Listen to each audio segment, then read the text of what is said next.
with it. Do it cause I love it and I stuck with it. We ain't with the subbing in the cut with it. Please, none of the talks, I heard enough of it. Like, what you gonna do? Where you at? Who you with? You ain't really about this, don't talk about it. Really on the move, on the map, never slip. Keep your hands to your lips, don't talk about it. Real eyes, real lies all the time. Stand on it, if we said it, we don't walk around it. Loose lips, ain't shifts, red cup, blue strips, new phone, who this? No, we don't allow it. Really on go, I don't know what's an off day. Now we on road, came from smoking in the hallway. Now we got shows, boys feeling like Broadway. Always look both ways, even on a crossway. Driving down Cross Bay, out town Barclays. Really on big things, came up a small way. Championship rings, baby, that's a ball game. Oh, she want a little bag, baby, that's small change. Yeah, that money talk. If we ain't cool, then cut me off. No breaking news, don't run your mouth. Thought it was the plug, now he running off. Thought it was a plug, now he running off. What you gonna do? Where you at? Who you with? You ain't really about this, don't talk about it. Really on the move, on the map, never slip. Keep your hands to your... Hey guys, welcome to the 5Fs to Love Network. I know you're thinking, oh, that's not Christine's little studio. Well, you guys are actually in the space where I started, which is Shops on Top. So we used to do shows live right here at Shops on Top in Eastern Market, and that's where I'm at tonight. Why? Because my power is out. We had a huge power outage here in Michigan, so I'm actually at a different location tonight. So, but I am excited. We're still going to continue with the show because nothing stops the show. So what's going on, Ish? How are you? Hey, good to see you. It's good to see you. So I see you guys have power in New York and the weather hasn't shifted anything for you. Thank God for that, because when we've had it out before, it's been out for a couple of days. I know, we're out until Sunday. So I'm gonna be like camping Sunday. out. Ooh. The hotels are getting packed around here. So we're gonna see what Sunday? happens. Wow, that's really bad. All right, but thank you for joining us tonight. And I see we Thanks for have having me. Dr. Campbell. Hey, Dr. Campbell. Looks Hey, like guys. you're leaving. Are you just How's it leaving? going? Are you leaving care? Like you look like you've been taking care of some patients. I literally just told my last patient, look, you know what? We got to wrap this up because I got to go put this podcast. So I over here, got my computer started. Yeah, so busy day, but good day. You know what? Ish and I were both saying that too. Today has been, I'm going to say to you, this has been one of those days where I tell you, it's one of those moments, and I rarely say this. I wish I was married just so I could go home and my husband could just give me a hug and be like, babe, you're good. You're good. Everything's going to be fine. We'll give you a virtual hug. Yeah, let's do a virtual hug. Trust me, I can definitely use background. What is this new background? Like this new background, I used to do when I started the podcast, it was actually live. This was the studio, and it was set up like a TV show. Like I said. Mm-hmm. And so because my power is out, I came back from where I originally started, which is Shops on Top. It's a Black-owned business. And they have like 5 stores. It's over 20,000 square feet just on one floor. And it's Black-owned. And it's absolutely beautiful. That's huge. So this is where I'm at tonight. And this is probably where I'll be at tomorrow night. All right. That's all right. Back up. So, you know, our conversation is about brotherhood, but I really just want to talk about in general, not just about brotherhood, but about friendships. Because, you know, uniquely us, we meet people from elementary, middle school, high school, college, graduate school, which are different type of friendships. And then you meet people as adults, right? And you want to cultivate those relationships. So it's like, you know, and I'm just, you know, even speaking from a female's perspective, from my perspective, it tends to be a little bit difficult the older you get, right? About how to make that happen. So I'm just going to say this is going to be an interesting conversation because it's not just about brotherhood. It's just about us as African Americans, right? Trying to pull together this whole union of being in relationships with people outside of our marriages. So, hey, Matt, you missed it. They gave me a virtual hug. It's been a tough day today, honey. It's been a tough day for me. Like, honestly, and you guys know I'm not a crybaby, but this is one of those days, honestly, if I had a husband, I would go home so he could just give me a hug and kiss me and say, babe, everything's going to be okay. I got you. It's been tough. Hey, but Christine is so timely, you know, because that's what friends are for. Look, the reality of life is that, you know, you can't always be with the one you love. You can always. That is so true. And in my case, I need to hurry up and try to, as Matt says, if I learn how to cook, I could get a husband or boyfriend. But we're gonna talk about that too, Matt. But this is not the show because everybody with the vagina is not a cooker or a mother. Right. I just want to be clear. But Right. that's the thing. That's my downfall. But we're gonna see what happens. Just like everybody walking around with a penis can't fix a car and hang a shower curtain. They can call somebody though. They can call somebody to fix the plumbing. Yeah, come on. Reservations, right? Gospel, right. Truth. But I just want to say, because I just feel like it's equal. Like, as long as you can get somebody to do it, yeah, fair enough. A good deal. Right. I can get somebody to come and cook a meal. And I think that should be fair. All right. So while my buddy Matt is on the winery dealing with his connectivity issues, I want to kind of start talking to you guys because one, I mean, for you, Dr. Campbell, you actually came from a different country over to the United States. And so for you looking at friendships versus, Ish or me or even Matt is a little bit different because you had to do a restart. Correct. I did. And it's interesting that you're asking this question because my wife still marvels at, she's like, I don't understand. Like, you have so many friends. And it's really because I've been able to restart and I constantly restart. And I have people here that I'm friends with now in Vegas because I've been in Vegas since 2014. Okay. And I've developed a community here of people who consider me and call me genuinely, that's my friend, right? Despite only being here for 7 years and despite not have been in the friendship circle, like some people who were born and raised here, I'm treated that way. And it's weird because she's like, I don't understand. Like when you were in New York, you did the same thing. Like you had a group of friends. You went to med school and you had a group of friends. I'm trying to figure out if it's a good or a bad thing, but that's not even the discussion. It's really what works for you. It's really what works for you. People say, well, are they really friends or are they acquaintances? Like, what are they? And, I really believe that question ultimately becomes a personal question because you let them in as far as you want them to go. Right. You expose them as much as you want them to be exposed to. And not everyone can get to the inner circle. It's just, that's just the reality. Not everyone I can let get in Bible days, they call it, in the sanctuary, there was the Holy of Holies. And then there was not everyone was allowed in the Holy of Holies. And there's a reason why they had it structured that way. There are certain things that I will not let even the people who consider me friends get to. Why? Because they haven't earned that place, that right to get into that special place, right? But at the same time, I have, almost like an onion, I have several different layers. And when you see me, Christine, or when you see me, Matt, or when you see me, Ish, my delivery, my encounter with you is going to be as genuine as it is with someone who occupies the inner of inner, right? Because that exchange is still the same. I don't treat someone who I met 5 years ago less than someone who I was friends with 15 years. It's the same. So they all see Campbell as the same. And that's why I think draws people. The energy is still the same. But for me, though, in terms of, yes, I'm very careful who I let into that space. But when I give, I'm just giving of me. See, right? And I think a lot of us are like that. I think that's one of my biggest downfalls is that I'm the same genuinely with everybody, but what I share with you is uniquely different. Now, Ish, for you, when we started talking, you were like, I'm kind of in between. I'm in a phase where I'm phasing some people out and phasing some people in. And this is at 50.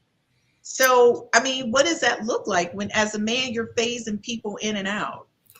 There are a few people that I've known for like decades, and we're still friends, but I don't feel comfortable in sharing or giving of myself because, quite frankly, I feel these people are somewhat selfish. They're, it's always about they're takers, and I'm a giver. And like the doctor said, in terms of I make friends relatively easily. I made new friends in my advanced stage. I made friends, at the park with my kids, but I think I made new friends, but those new friends haven't sustained themselves over time. Like we haven't really gotten really close. We hang out with the kids every now and then, maybe might get together. But some of my traditional friends from college, and we've kind of parted ways. And the male friends, but the female friends, we pretty much stayed intact. Wow. Now, Matt, I know for you, you meet people everywhere you go, and when people meet you, everybody loves Matt, and everybody wants to be your BFF. Is that a question or a statement? It's a statement and a question all in one. You know that, Matt. So how does that work for you? Because you are a very likable person. Yeah. So I will say, as a relationship coach and mentor, to me, it all revolves around purpose and time. I'm big on time. So there are friends that I've been friends with for decades, and there are friends that I've been friends with for weeks, and there are friends that I've been friends with for minutes. For me, I don't really differentiate the two. The friends who I've been friends with decades, all that means is that if we get in the same space, in the same environment, we can have an interaction that's pleasant for me. But if I'm in New Orleans or in DC or in Huntsville and they're not there, then I have a relationship with the people who are there. But the real question is, what are the techniques for people who can't make friends? How do you make a friend? How does Ish do it? How does Dr. Campbell pass? And I think that there are the 5 techniques that deal with getting a significant other also apply to a friendship.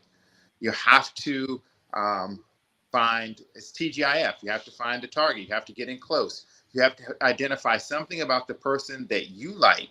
Doesn't matter whether they like it in you or not, really, it doesn't even matter. If you like something interesting about them, and then you follow up. And if you do those, those 5 steps, the TGIFF, you will find a friendship relationship. And when the evening is over, you will look back and say it was pleasant.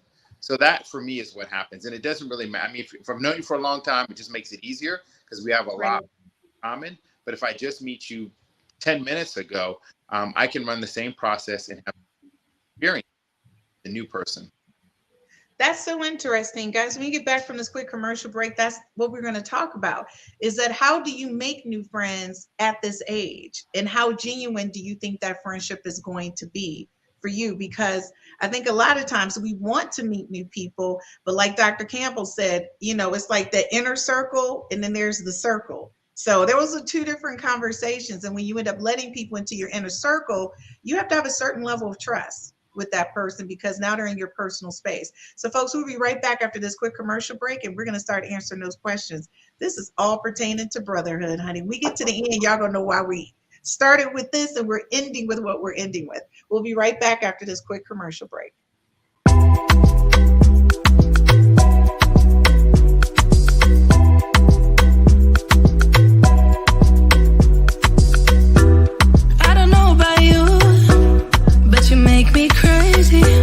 Never got your name, but you got me begging.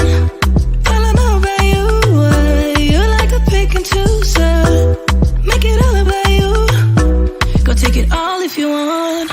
Taking the chance, stuck in my head, not gonna leave it at that. Taking the lead, feeling your heat, just wanna give you my best.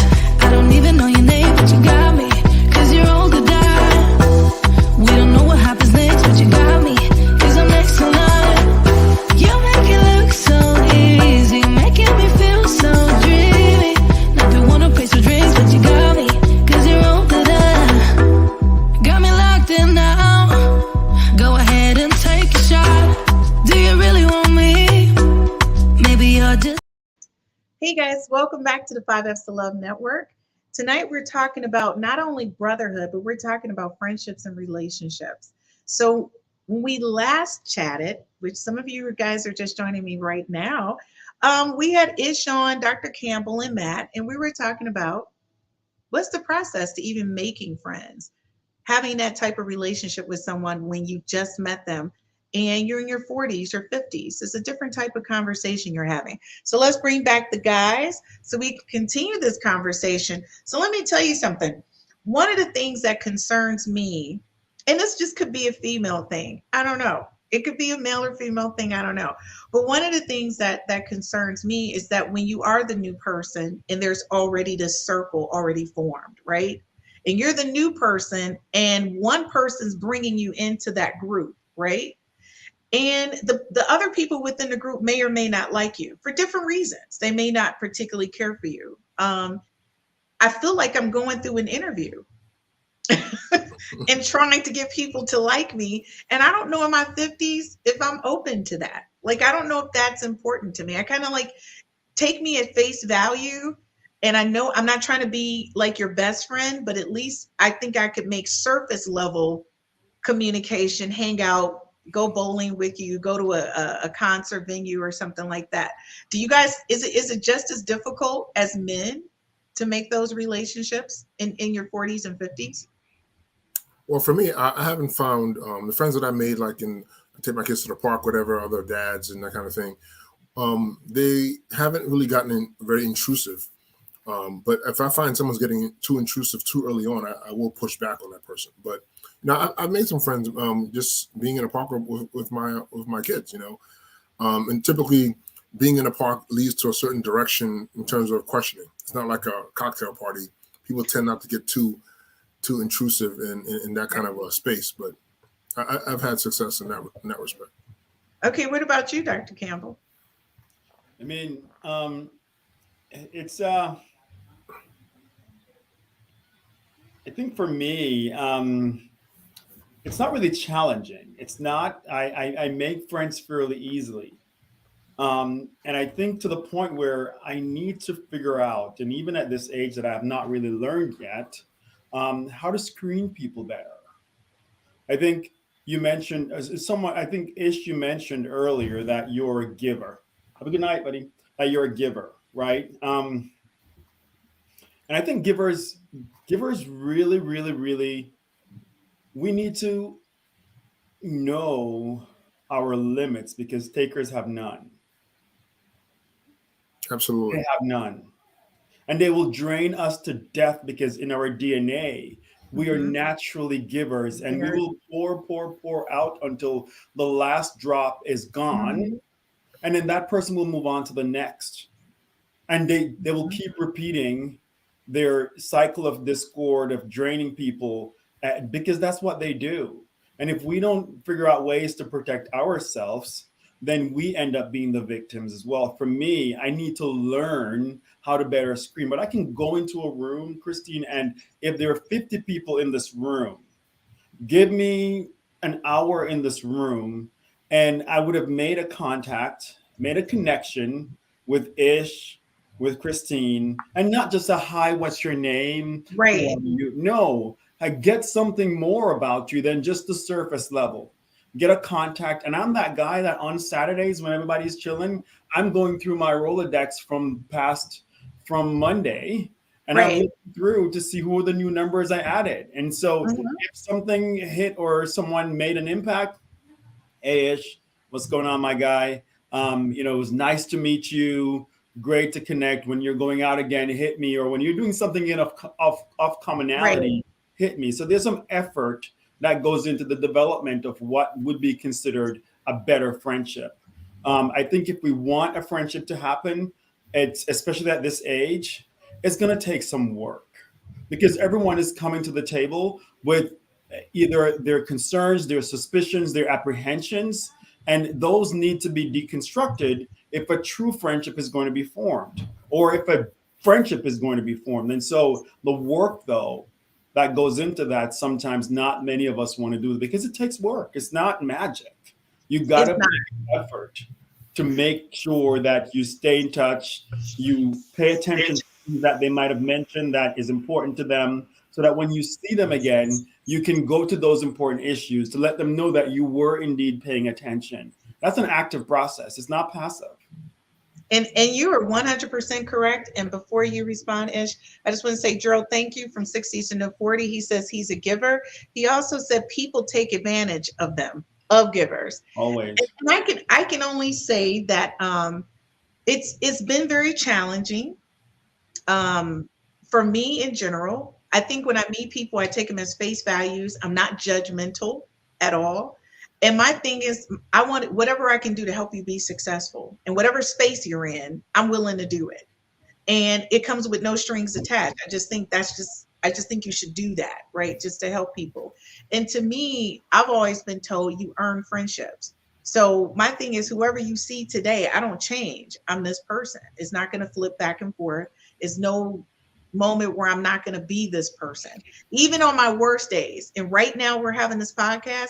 This is probably one of the worst days I've had since the beginning of this year, but you would never know it because I'm on here doing what I need to do. And I would be this way regardless. Now, when it's all over and I go home, I'm gonna have a breakdown. That's just me in my own personal space, but I would never give anyone else in my space the impression that, you know, I'm in the middle of just a whole little breakdown right now. You don't. So to me, I'm this genuine person. And I think sometimes as adults, when you meet people in this adult world, you're assuming they're similar to you or they're managing things similar to you. They're not emotional. They're not a person who's going to take and not give, right? And then you begin to take, you know, destruct and take things apart and go, all right, maybe this is not a good match for me. It's like a relationship. It's not a good match for me. I need to move on. So like Ish, with you, we talked about you having better relationships with women than with men. Yeah. Well, you know, the men typically kind of go up and down over time, but the women for the most part have been stable. But getting back to what you said about, and the doctor said also about deciding on who would be a best option for a friend. And what I find is that I know I've learned that the people who I typically have friends all have the same kind of characteristics. You know, I can look at people now, like the doctor. I can tell that the doctor is, you know, he talks about being a giver, and I gravitate to people who are like me, as opposed to when I was younger. I was trying to convert people and bring people over to my camp. Same with, even with dating. Like I know the women that typically that I'm going to work with, and if I were single, I'd operate with that same mindset. Like I know the energy I'm looking for. If I don't see that energy, I'm just going to be polite, but I'm not going to continue to advance the ball. Same with friends. If I meet a friend and he's not, you know, giving me that same energy that I'm giving or that I typically gravitate towards, I'm not going to push it. I know it's not going to work. So one thing I've learned in my advanced age is that I know what works for me. And all my friends, if you look at them, they all have the same genuine qualities. And if you don't have those genuine qualities, I know we're never going to go past this point here. You know? You know what? That is so interesting. When we get back, we're going to talk about how people start off having those genuine qualities and how they're not able to maintain them. Just similar to when you were in a personal relationship with people. It looks good, honey, when you start in the beginning, but then it starts to trickle off and you're sitting there like, what is happening? This is not the person that I met. And then you just kind of do a step back. So we'll be right back after this quick commercial break.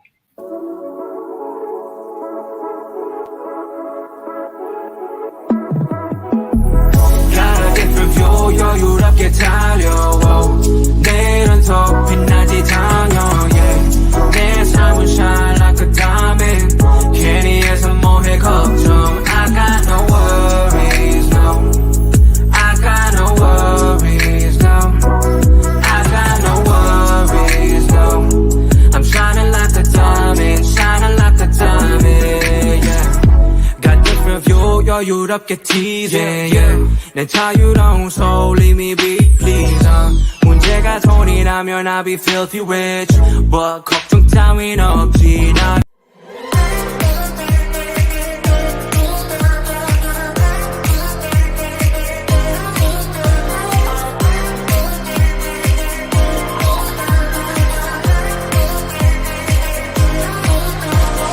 I'm going out my mind Give me some directions to get to you. Ain't gonna waste my time. I know that we got connection. I think about you. You're on my mind, on my mind, on my mind.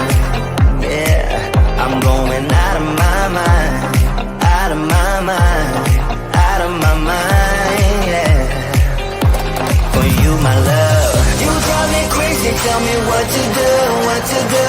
I'm on my knees, yeah, I am begging you, begging you. I'll break the rules if it will get me to, yeah.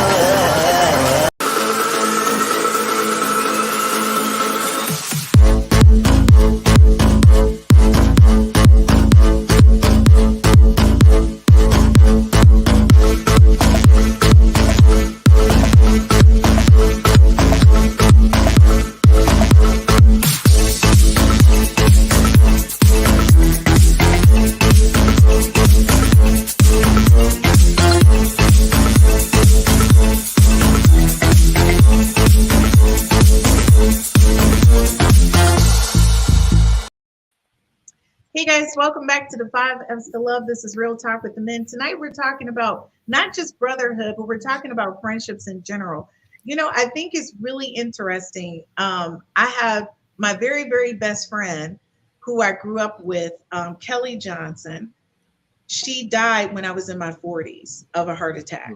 And to me, that was like, I thought she would be my best friend for life. I thought we would grow old together. And I had never anticipated her even leaving at that point. And it was such a compliment because people don't understand how close our friendship was. Her son, Christopher, she named him after me. Wow. And she was just like my everything. She was my best friend. We were born a month apart from each other. So we knew each other since we were in diapers. So that's a friendship that I miss tremendously. And then I had a really good friend when I was in high school, Sherry Whiteley. She's got a different name now. She's married. But then when I went off to college, that relationship changed, you know, and it didn't continue through college. So then I made friends in college. And those friends that I made in college, I still have now to this day, right? Antoinette is another friend that I had since middle school, but she moved. She no longer lives here. She lives in Texas. So my thing is, in my life, I don't really have a friend that I can say I've had since childhood up to now. Everybody's in segments, right? Mm-hmm. And then right now, I only have 2 girlfriends, which is Cook and Tina, who I can talk to about anything, like literally anything that I have a problem about, and they never judge me. But the thing is, I have more male friends than I have female friends. Because in my world, I think sometimes, I don't know, I'm gonna ask you guys, does your world work like this? But I think a lot of times women, we make decisions based on, we judge you. So if you look a certain way, you act a certain way, then we make decisions on whether or not you're gonna be my friend, and whether or not I think at some point you might be an issue, competition, or whatever in the circle, right? But for me, I don't feel I'm competition for anybody. I think whatever's for you is for you. And if there's anything I can help you get in life, I'm going to support it. I think that's why I have more male friends. I'm just out to help people be successful. I'm not here to hurt anybody or hamper anybody's growth. So for Ish, for you, you already said you're closer with women because men are not consistent. Do you think men are more once they formulate a family and get some other things going, that they're not able to manage those relationships, those external relationships? You know, I don't know if it's all men or just the men that I've been in contact with. I don't want to put a blanket statement and say, oh, men are like that. It could just be the friends that I've encountered, but over time, they haven't been consistent.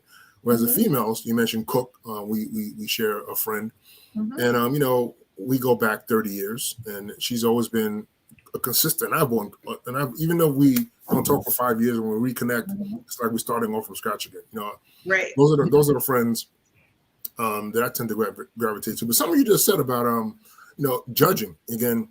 You know, it all flows back to energy. Like, you know, the energy you get from Cook and your friend who passed and the other young lady. I think if they don't share those same energies, it's not going to work. You're just forcing it. And also, you have to know what kind of person you are and what you bring to the table. Like, I'm a good person. Like, I think about people, they don't even know what I'm thinking about them, and I'm praying for them, you know, that I'm thinking about things they may have told me that I may have not even shared. So if you lose me, you're losing a good-hearted person, because it doesn't get better.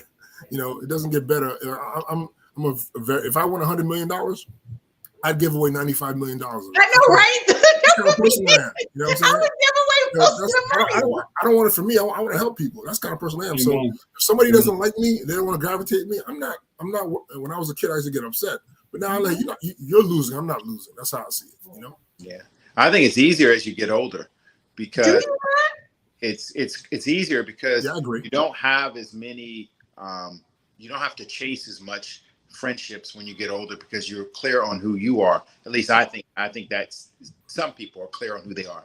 But if you do go back to early childhood, what does it take to be a friend? I think a friend is two things. One, I don't think you need a friend for every season. I don't think one person, just like you don't have one mechanic or one doctor, you don't need like one friend. There's no magic friend out there. I think you need different friends for different reasons. Some friends are good time buddies. Some friends are kids buddies. They're different. Like, you have different friends for different reasons.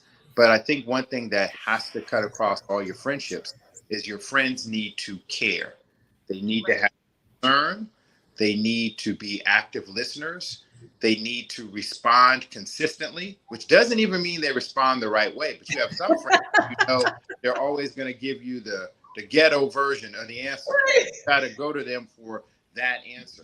And then they need to have empathy. And if you have people who have empathy, I mean, like, listen, just sitting on this call, I can hear that you're hurting. So I will be calling you after this call to see what's really going on. But I think, whether it's male or female, anyone can care about you. And that's what friendship is about.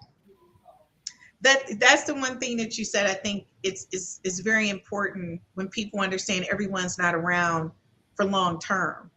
People are there for a season. And I think sometimes, especially if you're a giver, you may not process it that way because you're investing in that person. So I take it a little bit more personal when people just do some foolishness.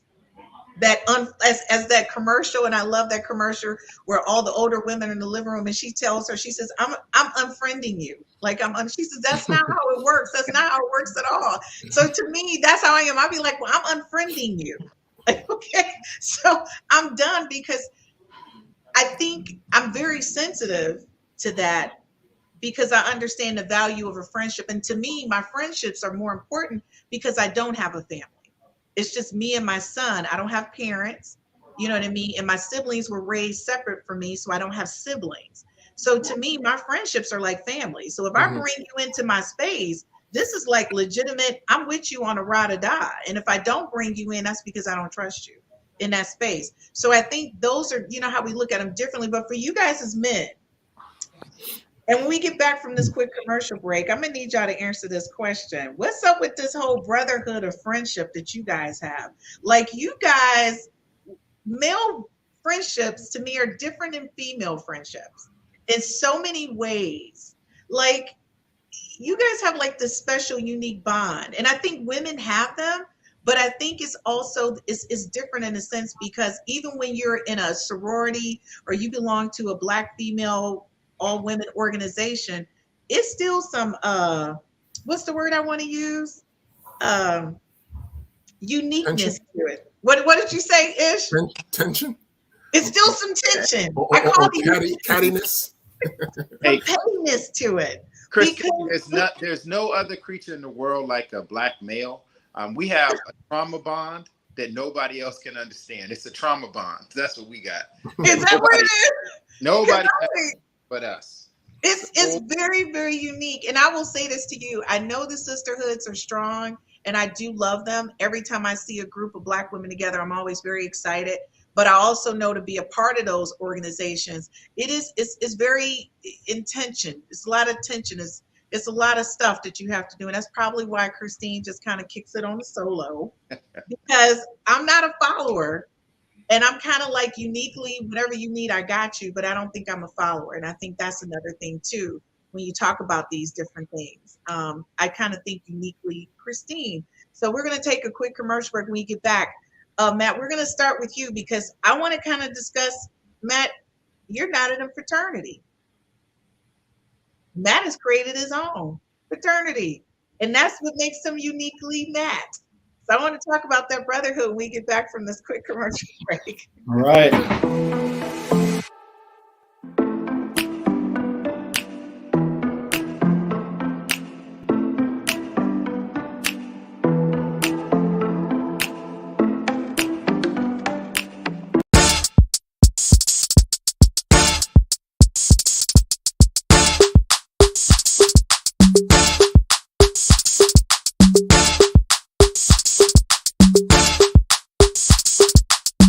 And it's a ticket talking Mazda for the biggest. That's a comma and a comma and a comma. Gotta get it. And it's a ticket talking Mazda for the biggest. That's a comma and a comma and a comma. Gotta get it. A comma and a comma and a comma. Gotta get it. Comma and a comma. Gotta get it. And it's a ticket talking Mazda for the biggest. That's a comma and a comma and a comma. Gotta get it. A comma and a comma and a comma. Gotta get it. Comma and a comma. Gotta get it.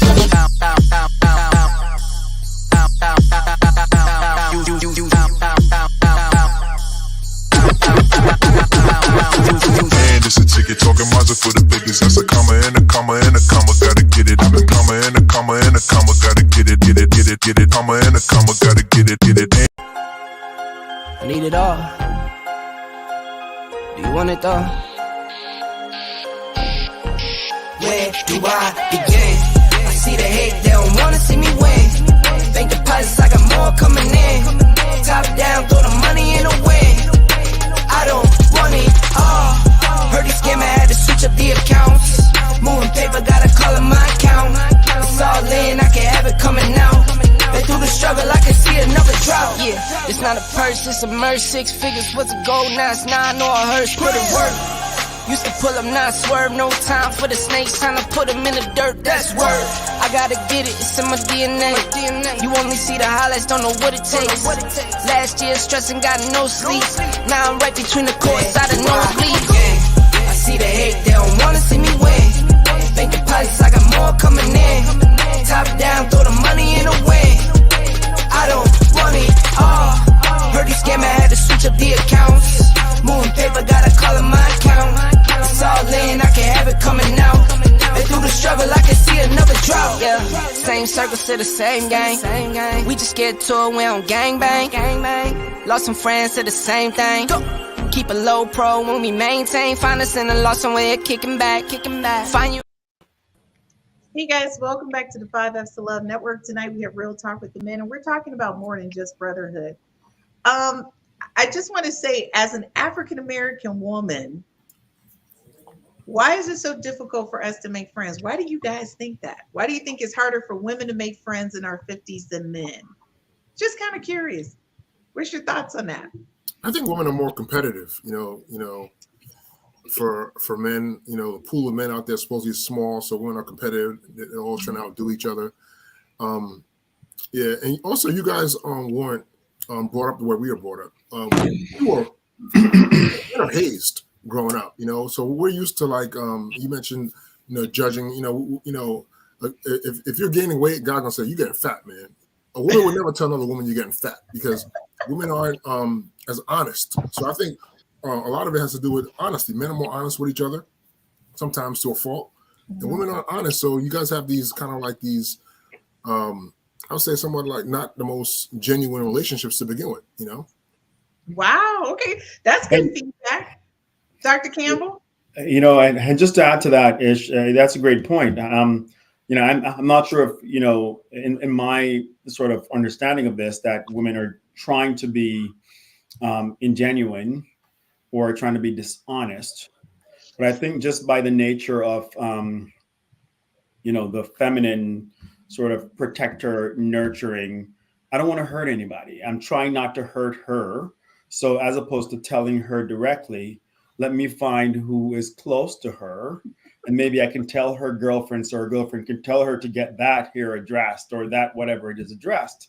Right. Whereas guys, I'm going to the source. Hey man, I don't know you well, but let me pull you aside, bro. This needs to come down, or that needs, or what you said out there, dude, that was dope, or that could have been a problem, man. I'm gonna go directly to the source, and most guys will. But I think, again, I don't think, women are trying to be dishonest, but by virtue of the feminine side of them. They're trying to be protective, but at the same time, in being protective, I believe, Christine, that it causes damages because it's misinterpreted a lot. Wow. Matt, what's your thoughts? I don't agree with your hypothesis, Christine. I don't. I look at men and I see the large number of men who are alone and who are lonely and who are dealing with life and stress by themselves. And then I look at the women and they have this ecosystem of people who support them. And so I think it's harder for men. I think there's more men who are out here. If you look at the numbers, and I wish I had the data to support it, but my sense tells me there are more men that are out here alone. As a matter of fact, if a man and a woman gets divorced, a lot of times the friends all go with the woman, and the man, everyone says a man recreates his life and all. He has to recreate his life because the woman tends to take the ecosystem. So I don't think it's easier for men. You don't think Do it's you easier? believe that? I'm sorry there, Matt. Let me ask you a quick question. Do you believe that that the women take the ecosystem because they purposely want to take it, or because they're just more open to have the discussions and share sort of what they're dealing with versus like what we talked about a couple, podcasts ago, where men, it's just harder for us to share or to tell, and so because of that, in order to develop a relationship, you kind of need to speak. And if we're not speaking on something or anything, then we can't move beyond that point where we have a connection. And so, women, I think, are more likely to discuss, to share, and not you, Christine, because you're different. You're different. But women in general are more likely to tell of what's going on. And whereas for me, barring the second coming, the sky needs to peel open sometimes to get my mouth to open to say a word. Like I need to see, that cow flying over the moon or something crazy, because I'm not budging. I'm not saying, it all depends, but I rarely say something. And so because of that, I probably will be the one who likely will have to go rebuild, because I don't tell people around me anything. And I think if we don't move beyond that and can't share and, relieve ourselves of that anxiety that what if I fear and they turn against or hurt me and I become vulnerable. If we can't become vulnerable, then there's no growth. And so I understand your point exactly, Matt. And I see how that could potentially be the case. And Doc, I think that whoever people get used to a certain way of a friendship working. So everyone has rules to a friendship, right? And the rule to our friendship may be that we go over to a certain house for Thanksgiving. Mm-hmm. It doesn't matter whether it's a man or a woman. Whoever keeps that house, if a relationship ends, they keep it. If the kids are friends, if the kids go with the wife, the friendship goes with the wife. So I think now if the man ends up being the person who is at home and maintaining the ecosystem, it could go to the man. I think it just goes to the person who people are used to dealing with. Yeah. And oftentimes that ends up being a woman. The other thing too for men is, I mentioned this trauma bond earlier. Mm-hmm. Whether you look on TV, whether you look on the radio in life, there are a lot of traumatic things that happen to Black men. And so when we go into fraternities, it doesn't matter which one it is, whether, I think I've hit every single one, whether it's Divine Nine or Masonry or Southern Christian Leadership Conference. To get into Black male organizations involves trauma. That's what ties us in so many different ways. Involves trauma. It doesn't matter. It literally doesn't even matter. The military, whether it's a Masonic lodge, whether it's a Divine Nine organization, whether it's a medical association, if you're going to be a Black male in America, you're going to go through some trauma.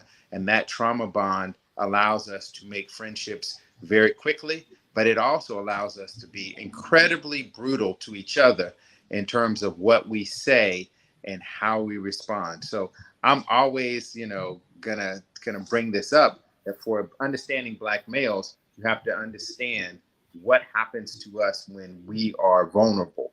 And when we are vulnerable, we tend to be hurt. And that shapes how we interact with our friendships. It shapes what we tell. We're just as likely to tell a stranger as we are to tell our best friend some bad news, because sometimes our best friends, they may respond consistently, but it may not be the soft, loving, oh, you're going to be all right answer. Sometimes it is, sometimes it's not. And I think Doc talked about the inner circle. Those few people who are in our inner circle will give us that love.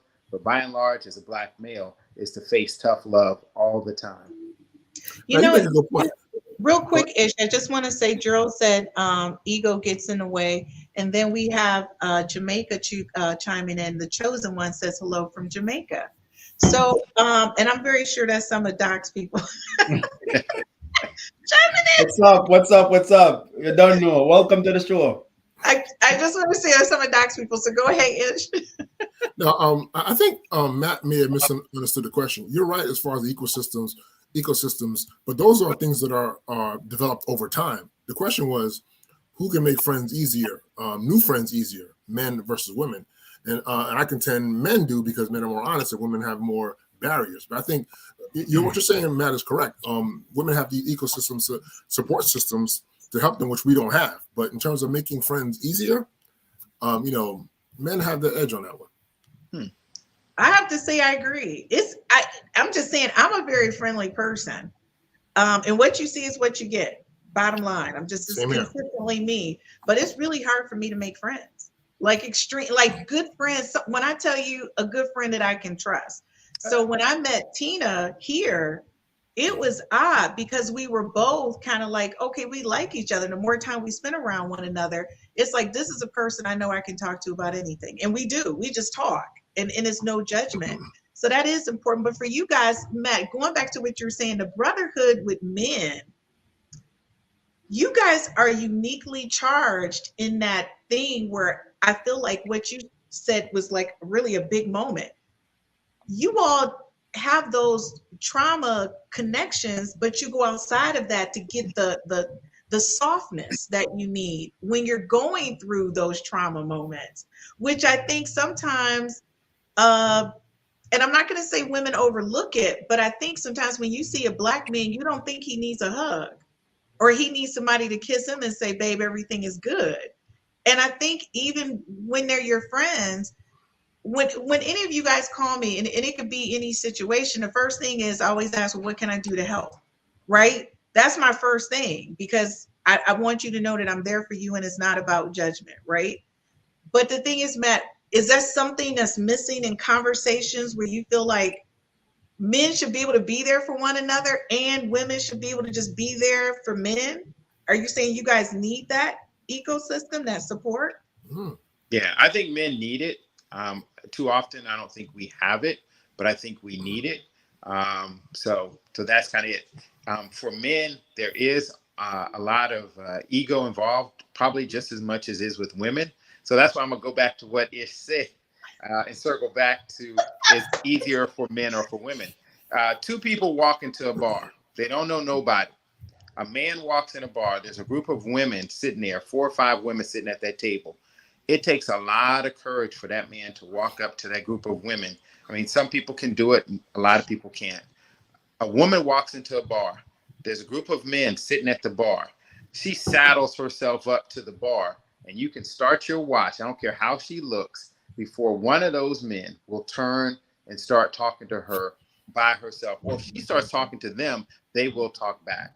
I maintain that it is easier for a woman to make a friend, even if that friend has to be a man.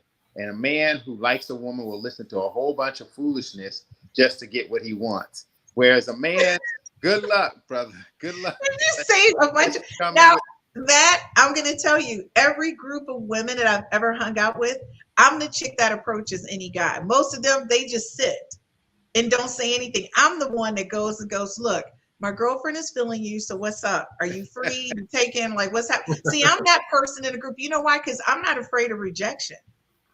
I'm not afraid of it. It doesn't bother me. I know that I'm not everybody's cup of tea, and I'm okay with that. But I'm also okay with the fact that when I look at you, I'm not looking at you as the next Mr. Whatever. I'm looking at you like you could be a business partner. You could be connecting me to the person I need to be connected to. So I think, too, when you look at friendships, it's a purpose behind it. What is the purpose of that friendship? Right? And I think that's the difference when it comes to brotherhood. You all, the purpose is just genuinely to have a friend. But this is the other thing I talked to Ish about. Y'all don't talk about nothing.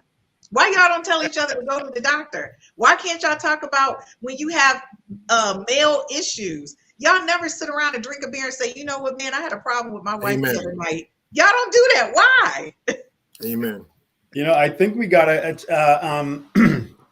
a message earlier talking about egos, and I think that has something to do with it. I think it has a lot to do with it. Wow. You see, you know, egos does have a lot to do with it, and you know, we're men, we're protectors, we are.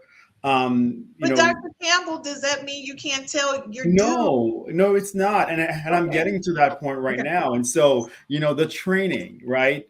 You know, from we're kids, we were taught, you know, we're almost indoctrinated. You have to be tough. You can't show emotions. If you show emotions, you're weak, you're soft. You're not the protector that you're designed to be. And as a result of that, right, that is then taken over from your childhood days to your preteen and teenage years, and you carry that with you. That becomes the foundation of who we are and who we eventually become. And so to rewrite that narrative, it takes a tremendous amount of effort and enlightenment, because you're going against the grain, you know, from all different directions, to do something different and to become vulnerable, to talk about things, right? When that's not what we are supposed to do, because that's not manly. And so the ego, it goes back to the ego. The ego comes in now because, you know, I'm going to say these things and he's going to be all up in my business. He's going to start judging me wrong. And, oh shit, you know, what if he go tell this one and that one? And then your mind goes down and then he's going to look at me like I'm a fool. And, you know, no, I can't be seen as a fool. I'm a man and I'm standing equal, shoulder to shoulder with my boys. And so, you know, you go down that rabbit hole of your own thought process, where that could be completely false. It could be that my boy could just say, no, dude, I was having the same thing. Thank God for saying that, because now we can talk about this. But I was afraid, you were afraid, and we're all afraid, and we couldn't have this conversation. And I believe genuinely that in a lot of the cases, the vast majority, that's the case. We all have similar issues, but we're all afraid to discuss and talk about them because of those inhibitions that we all have. We're afraid. And I didn't think about it from that perspective, because if you're raised to be a man, it's hard to tell another man, I'm having problems sexually with my wife, right? And then I get that part, and I think that too, that is true. But I guess my question is, if you're not talking to your wife about it, you're not talking to your girlfriend about it, you're not talking to your boys about it, can we get a priest in there? Can we just talk to somebody?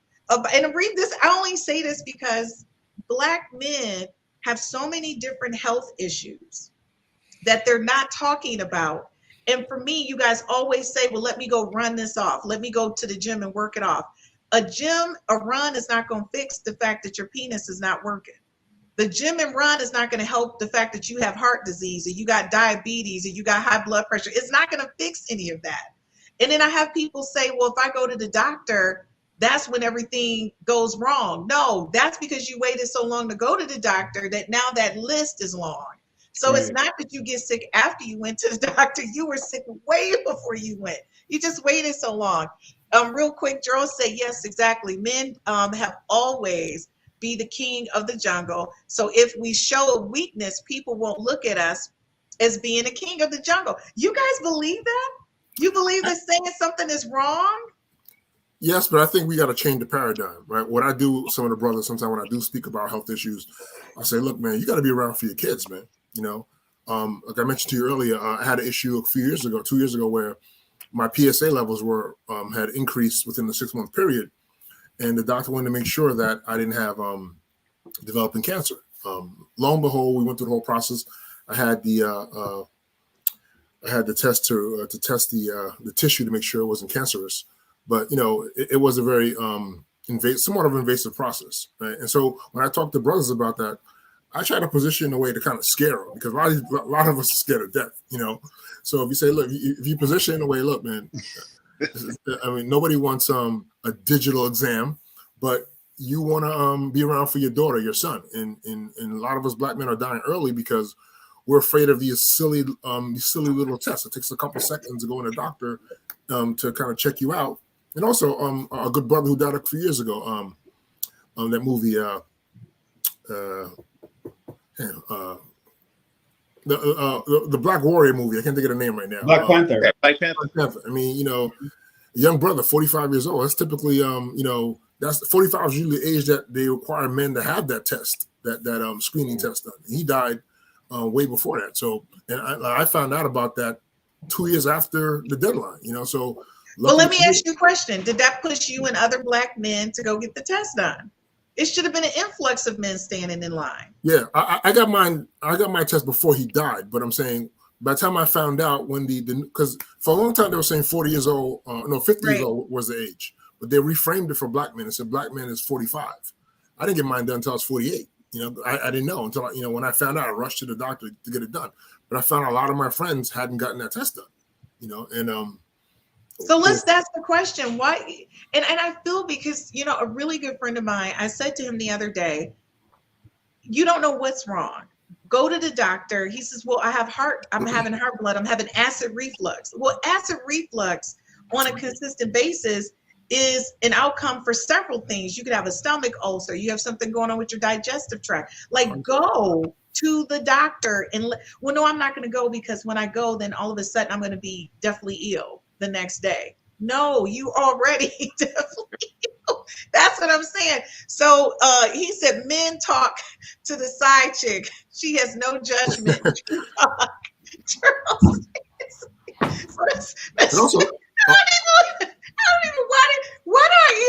I have to say is, why do I have so many guy friends? Gerald, I hear you. Oh my gosh. Is that true? The guys talk to the side chick and not the wife for your friend? I don't know nothing about that. Me either. I don't know anything about the side chick. All you guys are like, no. You're trying to get me in trouble. Oh, there anything about the side chick. Not at all. So you know what? I like what you said, Ish, and it's so true. I will say, you know, Dr. Campbell, you're very right about me. When I got really sick, and I think every time that I've gone through treatment, no one even knew I was sick. No one knew I was going through treatment. When I had a double mastectomy, nobody even knew I had that done. It wasn't until I showed up and people was like, oh, it's something different about you. Well, yeah, my chest is going. But I never talked about it. I just kind of dealt with it. And I think, you know, a lot of times things may have been easier. Because for me, the first day after my surgery was so funny. I realized I needed a girlfriend to help me change my bandages. Mm-hmm. But all my friends were guys. But guess who came over and changed my bandage? One of my guy friends. And he did it like a nurse. He was like a pro at it. But the thing is that I realized in that moment there are spaces, like Matt said, that you need certain people at certain times, right, to help you manage that. But as men, I feel like, and I count myself, I'm kind of female, male in some instances. And the toughness is kind of tough too for me, because people always say, Chris, you're tough. It's not that I'm tough, it's that I'm determined. Determination is different than toughness, right? And when you're determined, people look at you, whether it be male or female, as she can take anything or they can handle anything. And that's the way I see men. You guys, number one, I think all the time when I see a man, because I raised a black man, and he's a good guy. Every time I see my son, you know, he's 6'3", I just hug him and kiss him and tell him that I love him. Mm-hmm. So that he knows no matter what, I got him. Doesn't make a difference what's going on, I have him. And I think the same thing about you guys. You know, it's important to me that I think we all need to just embrace men and let them know that you got somebody to talk to. So if y'all having problems, y'all know y'all can talk about me. Even if I got to fly in, I'm going to get y'all some herbs or whatever. We're going to fix the problem. Joe said, not saying it's any one of us. I've heard it from other guys. Okay, Joe, right. I know you don't have a side piece, because I know your wife, Donna, and they about to get married in April. I know he don't have a side piece.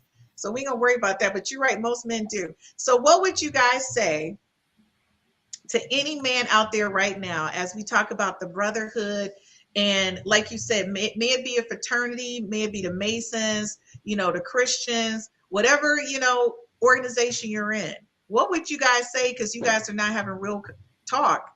What would you say to them right now? Yeah, I would say go get you a village, go join a club, join an organization, but everybody needs somebody. And Black men especially, we need somebody. Okay, Campbell. I agree 100%, Matt.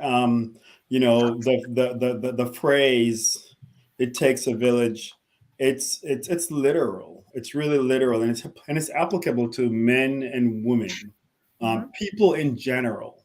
That sort of environment of feeling that you belong, feeling that there's someone that is looking out for you. As human beings, we need those sort of emotional connections or ties to flourish as people. To stand alone as an island, and no one has ever, successfully done that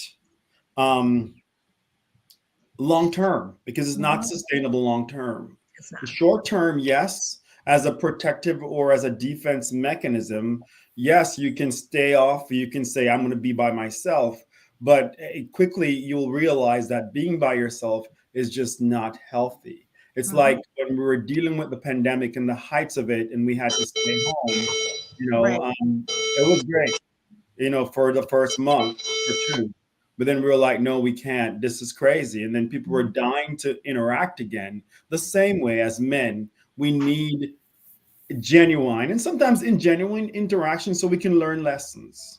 Because those come with lessons to the ingenuine ones. But we need connection. We need nurturing. We need the support. We need that, hey, you know what? Hug your tall son, as tall as he is. Hey, you know what? I got you. As simple as that is, the protector sometimes need to be protected. Oh, I like what you said, Dr. Campbell. Even the protector needs to be protected.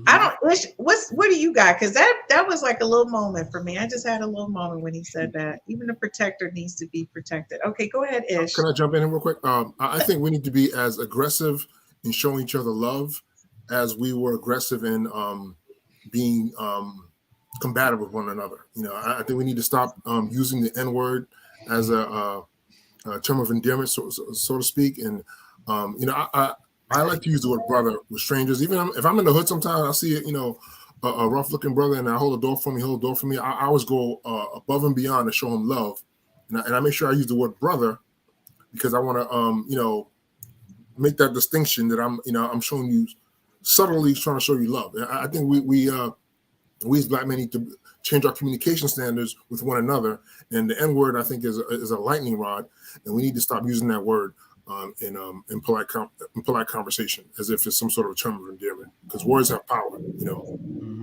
Ish, I will tell you, I 100% agree with you, folks. I will say to you that the African American community, our community, if we really put the money and the love behind our businesses, our organizations, we would be extremely successful. But for some odd reason, we don't value our dollar, our relationships, as much as we value other dollars and other relationships. And I say that because it is no way that we are the largest contributor to anything and everything, but we have less financial stability than any culture that's out there. A few of us, and I call it the 10 to 20%ers, get out, but it disturbs me because it shouldn't be that way. We should be behind it. BET should be just as large a network as NBC, CBS, and ABC, but they're not. Do you understand? So that bothers me. Black Enterprise should be just as big as Forbes magazine, but it's not. That's the problem. We're not supporting one another. And I think that's, for me, it goes beyond brotherhood. It goes beyond our hood. We need to start looking at the African American culture as our hood, our neighborhood, our ecosystem. As Matt said, our village. We should be supporting anything and everything Black folks put out that's positive about Blacks. It should be folks getting on planes to see Dr. Campbell. You understand, for pain management or whatever services that they may think he has. We need to support. And that's what concerns me. As African Americans, we're not doing that. And we definitely don't support one another. Folks, if we can't be vulnerable with our own people and not be honest and truthful about who we are, then where can we go? If you have not realized this is 2023, they are still killing us. The closest thing you can get to a lynching right now is just to shoot somebody. And they're doing it in masses with no thought behind it. They are tearing our businesses apart and not helping us build them back up. It's harder for us to get a loan from a bank than anybody else. We have more degrees than anybody, but the person you work for has a college education, like a bachelor's or high school degree, but you work for them. So if you don't understand, and again, I work in corporate and I also own my own business, understand this. We are devaluing ourselves by not understanding that we are the ecosystem. We are the hood. We are each other's keeper. And we've got to start looking at that and not stop looking at each other's competition in any facet. Because if we're helping one another, who can compete against us, right? Nobody can. Nobody can compete. We all just form together. So the only thing I can say is, folks, if you're watching this podcast, if there's anything my company can do to help your company or you be successful, just reach me in my DM. You guys know it's either 5Fs to Love or it's PICF, the IT company. I would be happy to assist you in any way I can because I'm all about Black empowerment. We've got to start helping each other so we can reach the higher heights. And as for my Black men, could y'all please start talking about the real stuff? Okay? All of y'all ain't the greatest communicators in your personal lives. Neither are you in your friendships. Your sex life is going down once you hit 50. So you need to figure out how to keep it up. And if one of y'all boys is a rock star in it, can you call the brother up and ask him, what is he doing? Maybe he eating bean sprouts or something. I don't know. Just talk to him and figure it out. And the other thing is, make it an open communication where you can say, hey, I'm going to the doctor. Can you go with me? Make sure you get your colonoscopies. Make sure you get your prostate checked. Make sure you get checked for diabetes and heart disease. This is very, very serious, guys. We got to start supporting one another in any way we can. But as always, you guys know I'm always happy to see you. I feel like I'm creating my own little brotherhood right here on the podcast. Like all of you guys that come on, right? Because this is like, to me, this is like the forming of an opportunity for you guys, open communication about who you are, what you are, and what you need. By the way, if y'all need help, call Dr. Campbell. If there's something going on downstairs, call Dr. Campbell. Because they got some remedies in Jamaica we don't know nothing about. Call Dr. Campbell. There actually are some really cutting edge and just interesting stuff that is happening, but most people don't even know about them. Especially as it relates to like ED and stuff. So there's a lot that's happening, minimally and even non-invasive stuff. So it's just a matter of having those discussions. Maybe we should have a discussion just about that, just in general, during Men's Month and during the podcast, is just talk about those different procedures or health issues that men should definitely get checked out. But guys, as always, I want to say thank you for joining me tonight. I love Real Talk with the Men. You guys give me the best conversation ever. And let me just say this, Matt, when this is all over, I expect you to answer the phone. Always, you said good. Dr. Campbell, if he don't answer, you next. All right, no worries. So I'll be here for a minute. So go ahead. I'm here. All right, guys. Thanks again. All right, guys. Good night. Good show. See you next week. Okay. Thanks a lot, guys. For watching us and viewing us on Real Talk with the Men on the 5Fs to Love Network. We'll see you tomorrow when we have 60s and the 40 with Gerald, and he's working on legs. I can't wait because I need them legs worked out. I'll see you guys next week. All right.